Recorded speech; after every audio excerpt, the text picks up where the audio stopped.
Welcome back, Geometry Geniuses. You made it to the second video. You haven't quit on me yet, so that's great. Welcome back. Quick refresher on what we saw previously. We introduced the idea that we can come across these terms when we're working in geometry. The idea of points, just one dot and a capital letter to denote it. We have different ways that we can denote a line. We can use 2 points on the line, or if we see the lowercase version hanging out somewhere on the line, we can refer to it as that.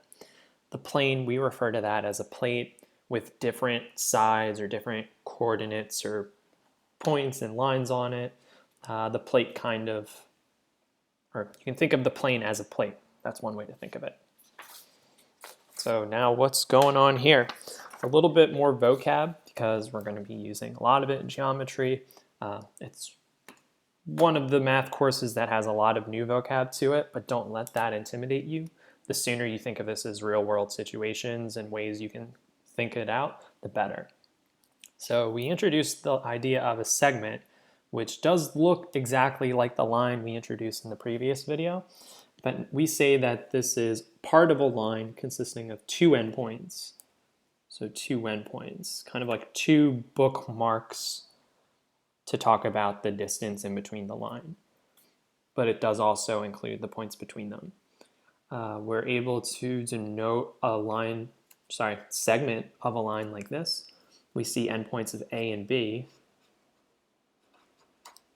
and we can denote it just with a flat line up top. You might have noticed in the previous video that I used arrows for this, but now we can just use a flat line. And we can also call this BA. The order of the endpoints is not too big of a deal as long as you have the correct endpoints. A ray looks very similar, but what's different? Let's see. This is also part of a line, but it consists now of just one endpoint. So this is the one endpoint.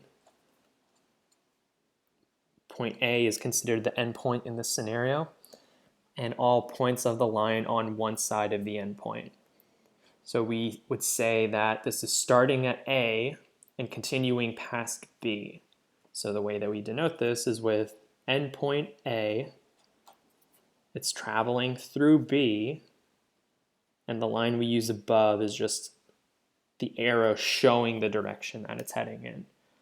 This is where we have to be a little strategic because we wouldn't want to say BA is the ray, because that would imply that B is the endpoint, and that's definitely not the case here. We see opposite rays. Well, what's different here? 2 rays now. So we see a ray here. So this is 1 ray. And we see a second ray to the right.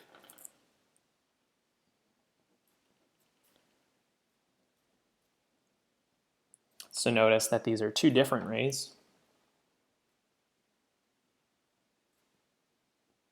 Where they're both starting from C. So think of C as the endpoint here. So when they say the endpoint, this is considered the endpoint of the 2 rays, even though it looks as if this is kind of the beginning. So that's a little different to think out. The way that we can name these opposite rays is by sharing the endpoint and any other point on each ray, such that we have C as the endpoint, and then it's concluding with A. So this is the C to A portion. Notice that the arrow is always going to the right, so it doesn't really matter too much on, even though this is definitely going to the left, we still use the notation of going to the right. And we also see the second endpoint, which would be CB. So these are 2 different rays. We would say that these are opposite rays because, as we can see, C is the endpoint, but the rays go in different directions. So we say that these are opposites, and they share the endpoint. So that's a good rule of thumb. All right, so let's see what's going on. The examples in geometry definitely help, although it may seem as if we don't do a ton of them. Honestly, just one example encompasses a lot, so that's why there's only so many examples that we'll see throughout the year. So what's going on here? We have this diagram seen here. We're being asked to name 2 rays that have B as an endpoint. All right, that makes sense. So if we have B is our endpoint here, I know that we need to have this line denoted and use this line. So two rays that have B as an endpoint. Well, I know that these will have to start with B no matter what. But what are the other 2 points that could have B as an endpoint? So if we're just talking about this line, I know that C's on this line. We could say that B to C is a ray that has B as an endpoint. And we could also have B to D as an endpoint. Or sorry, B is the endpoint, but we can have B to D as the ray. Cool. And those are the only 2 ones. Name 2 segments that have C as an endpoint. Well, C is hanging out in the middle. I'll actually draw this again. So we have C in the middle. We have A way out. And we also have E heading out.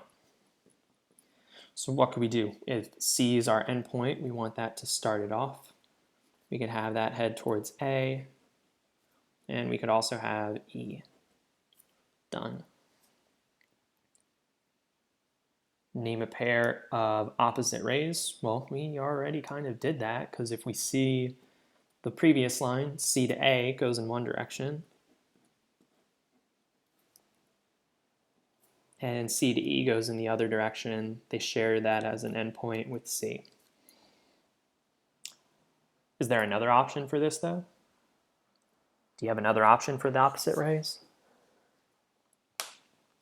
Yeah, you already did that up here.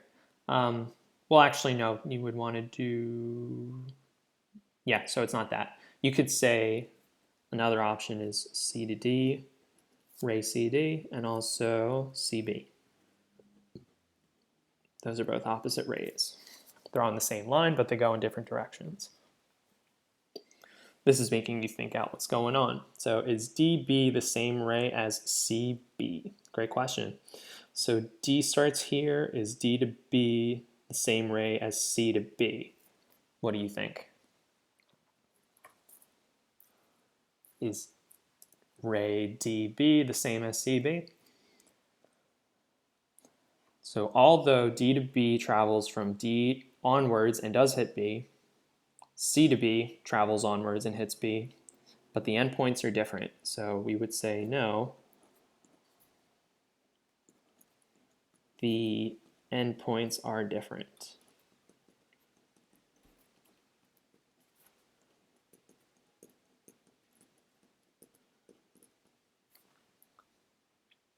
Are CA and CB opposite rays?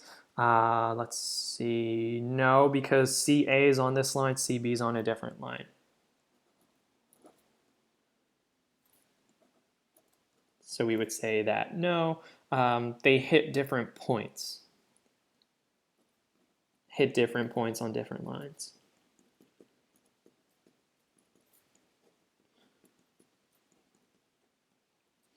Are EC and CE opposite rays? So starting with E, going to C, C to E opposite rays? No. Well, no. Yeah, they're not.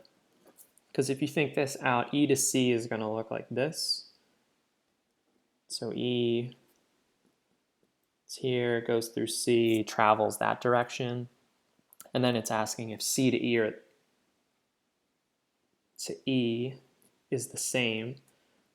Although they look very similar and the arrow would be going in different directions, E to C is going to hit everything after C, and C to E is going to hit everything after E. So we would say no, just based off of that. So the main idea introduced here would be the idea of rays and segments. I would actually just want to make this 2 dots, my bad. Or just a flat line, not a ray, sorry. So the rays will get the arrow up top, segments get the points. We see opposite rays starting with the same endpoint. So a lot going on here. If you have any questions, hold on to it or shoot me an email, and we'll talk more about this in class. Thanks for watching.